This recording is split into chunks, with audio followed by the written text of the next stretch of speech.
Hello everyone, welcome to the YouTube channel. This is the Crucible of NYC. I'm your host, Domingo. I don't know if you folks remember that this DIY project that I built several months back, and it's been working flawless. And I just wanted to show you folks what I was thinking about doing, bringing this from this project on the wood, bringing it to a more consolidated space. So just a recap of what's here. We have a lithium iron phosphate 100 amp hour Power Queen battery, 12 volt battery. We have a red Odo 1000 watt pure sine wave inverter. We have some distribution blocks and fuses, 100 amp fuses. We have the 500 amp shunt from Renogy with the monitor. There goes the fuse blocks, and you have also the switches for the solar for a disconnect. And I have here just the battery monitor stating the state of charge. It's at 100%. It's just minimum voltage, minimum watts being used because the inverter is on.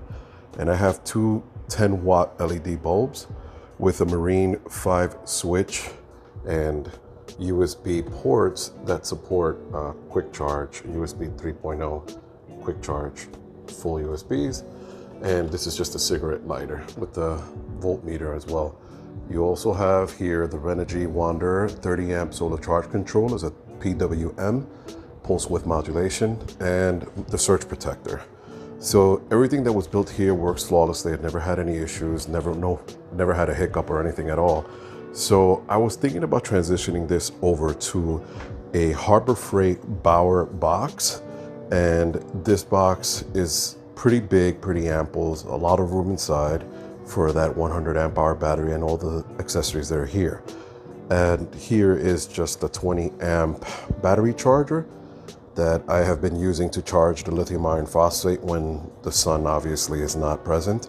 I have a battery disconnect, also have a 120 volt input so that this way I can charge the battery and also use the household electricity as well. There's an outlet that I wanted to put as well, some fans for ventilation, another 100 amp disconnect fuse. And I'm going to be using the Dremel 4300 to carve out all of the accessories that I have here. And it's just a short video. Just wanted to give you guys a heads up of what I've been working on. I know I've been pretty quiet, MIA, just been working on several other projects. And like usual, we all have a life and have to attend to it. And just wanted to bring this into this box. And right here side by side is the Bluetti AC200 Max. And that's also been working flawlessly, no problems at all. It's been already a year and a half with it, no problems, state of charge 100%. I keep them at 100%. I know they say that keep them lower, but unfortunately we don't know when the electricity is gonna hit or when we do have any kind of power fluctuation or power outages.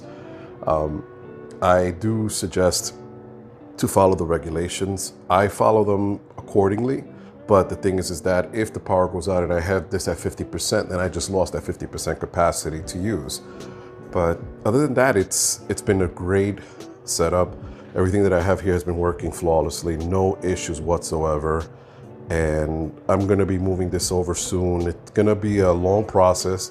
I'm gonna document the process so this way you guys can all do it along with me in case you wanted to do this yourself as well. I'm not just gonna pop everything and say voila. I'm gonna try to, cut through, make mistakes, find out what works best for me and for all of this. Now in the future, what I do want to do is that I have noticed that this Power Queen lithium iron phosphate 100 amp hour battery is pretty big.